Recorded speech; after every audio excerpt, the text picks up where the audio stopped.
ธีการสร้างกราฟหรือว่าภาษาอังกฤษที่เรียกว่าเป็นชาร์ตเนาะตัวนี้ใช้สำหรับการสร้างสถิติต่างๆเนาะที่เห็นเป็นกราฟเนาะวิธีการที่เราจะทาสีแต่ตารางให้หมดก่อนเนาะหลังจากนั้นจะเข้าที่ insert เข้าที่ chart เนาะแล้วก็เลือกที่ all chart มันจะมีรูปแบบหลายๆตัวให้เราเลือกทีนี้เราจะเอาเป็นคอลัมน์เป็นแบบ 3D อันนี้เนาะที่เนาะที่เห็นรวมกันหลังจากนั้น chart title นี้สามารถเปลี่ยนที่เขียนชื่อได้เนาะมันจะเปลี่ยนเป็นสไลด์เป็นดิจิทัลเป็นไงเนาะ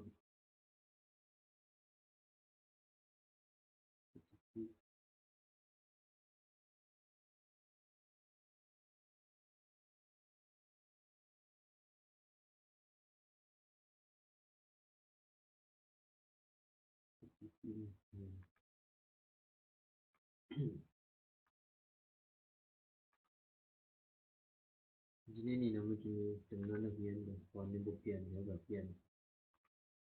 เป็นสไลด์ที่ตอนนี้จะยังถึงรวมมีเดียวด้วยกัน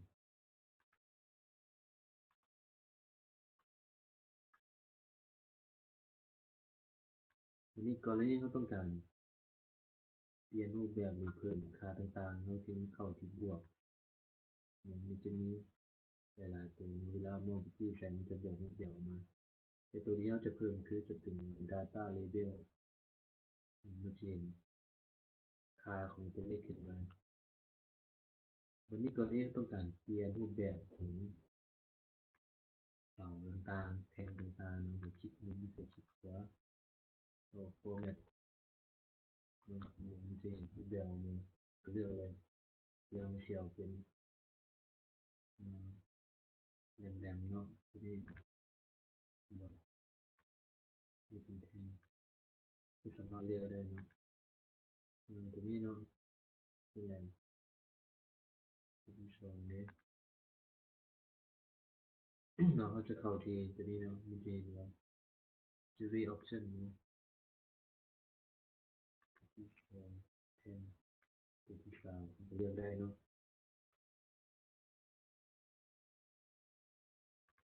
วันนี้กรณีเราต้องการผู้ภาพแชร์ก็สามารถแชร์ได้เนาะเราต้องการผู้ภาพเป็นพื้นหลังเนาะก็คลิกขวามันจะเข้า format เป็นตัวนี้ออกมาเนาะ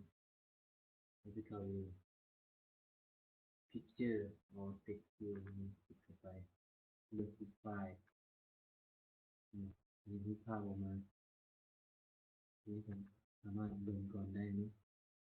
เดี๋ยวเป็นที่คอคลิกไปได้เซิร์ชเห็นออกมาแต่มันจะตัดเป็นพวกนั้นเปลี่ยนไหม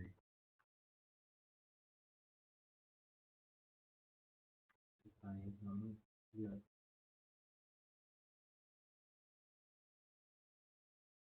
เปลี่ยนทางนี้เซิร์ชมันจะเปลี่ยนรูปแบบไปเลยเนาะนั่นที่เราเรียกคือในนั้นที่เป็นตัวที่มันตัดกันลายเนาะตัวนี้มันจะตัดกันลายวันนี้ก็เลยต้องการรูปแบบใหม่แล้วก็ทาสีแบบเนาะเลือกรูปแบบเชิร์ตชาร์ตชาร์ตคือเราเลือกรูปแบบตัวนี้นี่คือเป็นมาแล้วทีนี้เราสามารถเลือกได้เชื่อแบบ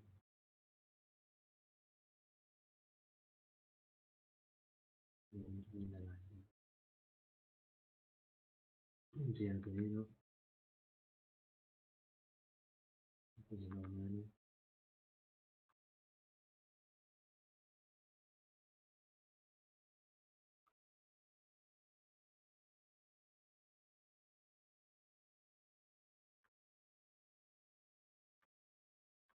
นี่เป็นฟอนต์แนน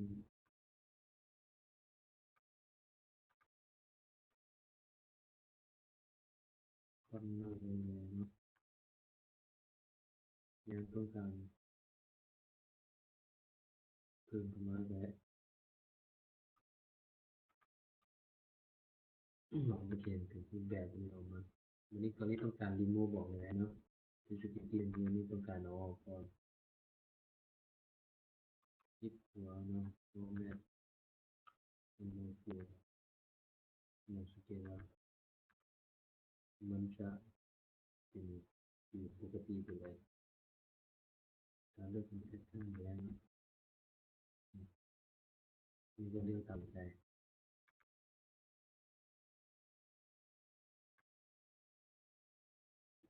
เนาะสำหรับคลิปนี้เนาะ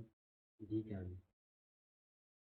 สร้างชาร์ตสีแนะนำแต่สองแบบเนาะสิ่งสำคัญก็คือเราต้องได้ทาสีมันก่อนเนาะถ้าบ่ทาสีแต่ตารางก็คือจะสร้างกราฟบ่ได้แต่ยังว่าคลิปของอื่นเราบ่เข้าถึงกราฟมันจะบ่ให้สร้างเนาะฉะนั้นก่อนที่เราไปสร้างต้องทาสีก่อนแล้วเราจึงสามารถเลือกได้เนาะสำหรับคลิปนี้เนาะจะมีเพียงแค่นี้เนาะสำหรับคลิปการสร้างกราฟิกต่างๆเนาะ